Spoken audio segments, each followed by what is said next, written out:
Hey everybody, hope you're doing great today. This is Paul from This Way to the Aquarium. Today's video I want to talk about this 40-gallon tank here that's right behind me. This is my Blue Dream shrimp tank. Started it up a couple months ago and it's been running great. Got a bunch of plants in there, a bunch of shrimp. Originally started off with 15 shrimp that I purchased from a local Aquarium Society auction. And from 15, as you can see soon, they kind of exploded population-wise. Too many to count in there numbers-wise. It's been a successful tank with these Blue Dream shrimp.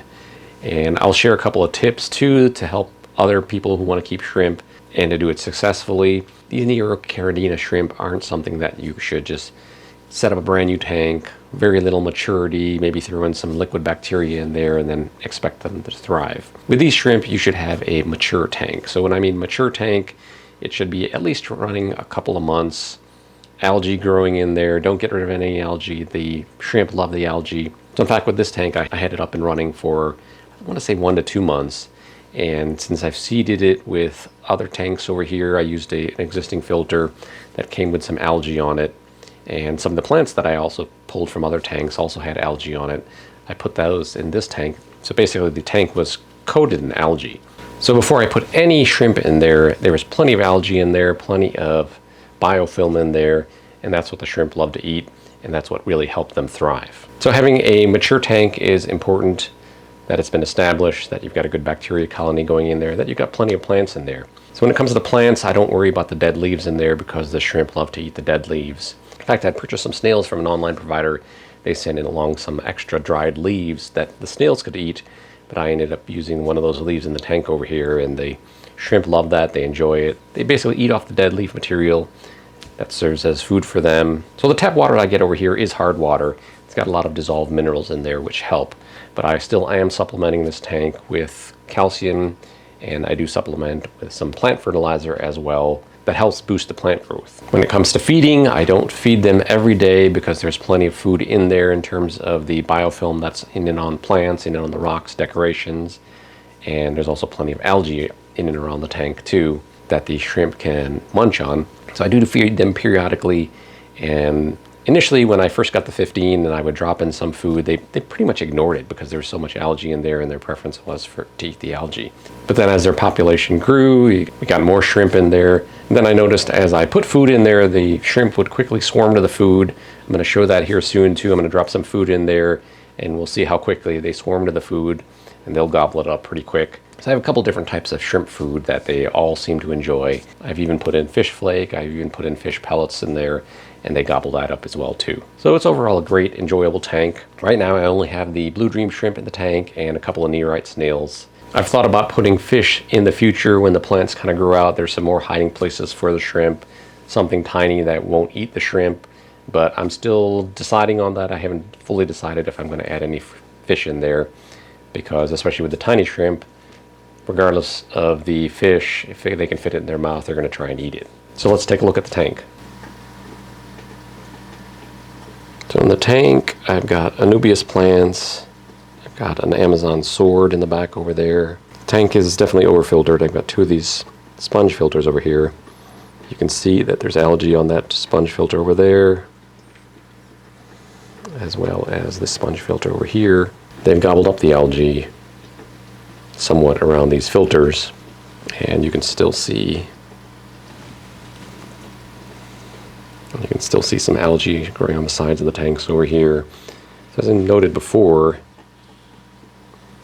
the entire base of this tank was coated with a pretty thick layer of green algae, and they've gobbled that all up.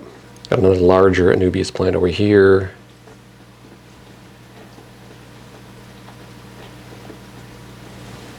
Got some moss over there, Java moss. Small Anubias over here. Some dwarf sage. I do have,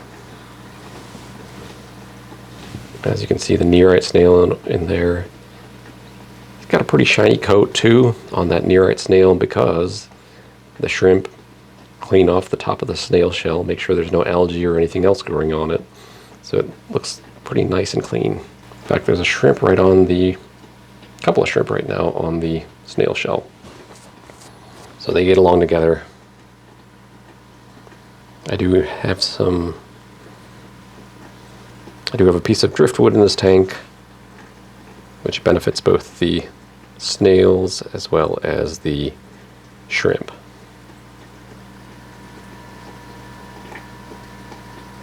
So you can see with the Amazon sword, there's a dead leaf over there. I pretty much left it in the place. I don't need to take it out. It's pretty much skeletonized now. They've cleaned it off. And you just see a little bit of the outlines of the leaf left. Similarly over here, there's a piece of Anubias leaf that I'm just letting float in there. It's not coming into focus that great based on the location of it, but it came from this plant over here. You can still see part of the dead stem over there. So they managed to gobble that up, and I'm just going to leave it in there. In fact, I can see at least three shrimp on it right now, and so they're happily munching along, which is great. Free food, easy food for them. Got a cryptocorn plant over there. And I did have another Anubias that I purchased that was in my tank over here. Grew a lot of algae on it. I pulled it out and dropped it in here because I needed to get it cleaned up and start growing again. And the shrimp pretty much did a number on the algae. And as you can see now, there's some leaves coming out of this Anubias. So when it's ready, when it's a little bit more growth, I'll pop it out. It's not attached to anything.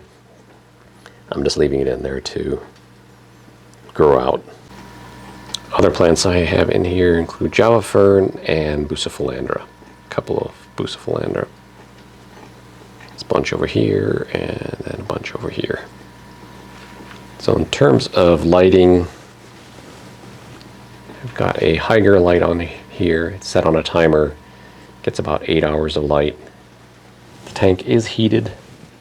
There's a heater in the back over there. And I set the temperature to this at about 70 degrees. So this entire room is not heated, but I have each tank individually heated at this point in time. When I get more tanks or when I get proper setup, I might heat the room.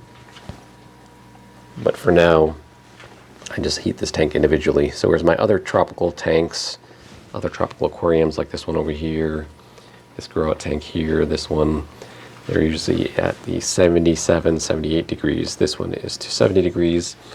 And with shrimp, with the Neocaridina, you want to keep them at a little lower temperature compared to your other tropical fish, just because it slows down their life cycle.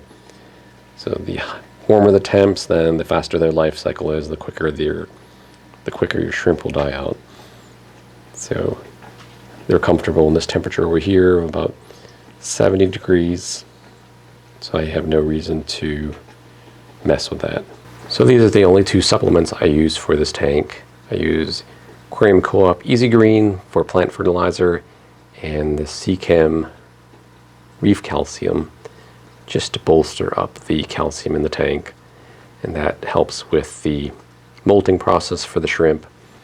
Basically, with the lack of calcium, they could run into issues with molting, where if they don't have enough calcium in the water, they are not able to develop a new shell, and they end up basically dying or getting stuck in their shell. So with the calcium supplement in there, that helps them along in their life cycle process. Now these are the foods that are specific for the shrimp. I've got bug bites over here. All my other fish do enjoy the bug bites. I mainly drop this in for the shrimp. Got this Shrimps Pro seafood patties and this calcium type of food supplement. Similarly, it just helps boost the calcium that they consume, helps with their molting process. So as noted, I do feed them occasionally the other food that I feed my other fish. So I've got flake food, I've got pellets as well that I feed, and then they're more than happy to eat those as well too. All right, let's drop some food in and take a look at their swarming behavior.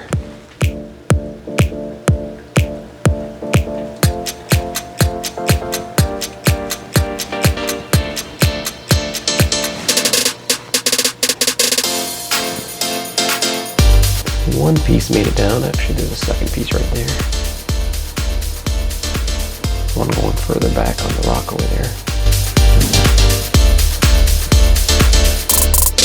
You can already see there's a couple of shrimp jumping on it.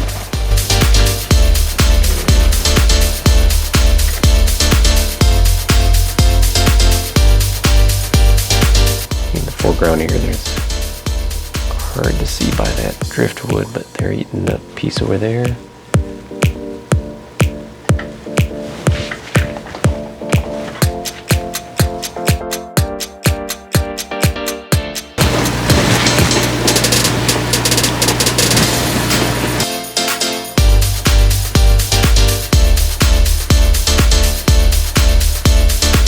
See, they're starting to gather. A couple over there. Bunch on that side.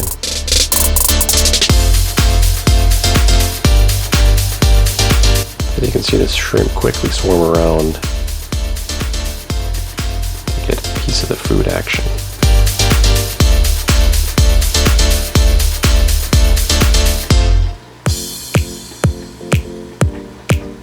A bit of a battle going on back there.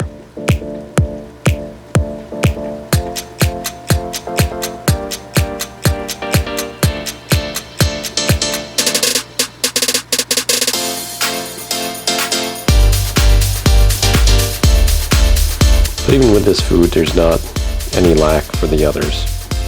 Oh, there's still plenty of shrimp who are staying away, doing their own thing.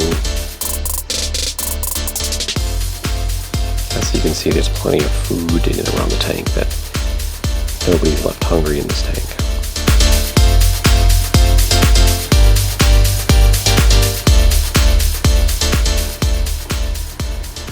So with this tank, I do very minimal water changes. It is technically understocked, even though there's quite a few shrimp in there. They're very small in relation to the overall size of the tank. It's a 40-gallon breeder tank. So when I do a water change, maybe 10% at most, no more than 2 to 4 gallons. And then I'll top off with dechlorinated water at times when there's evaporation. So maybe once a month, maybe once every 2 months, water changes.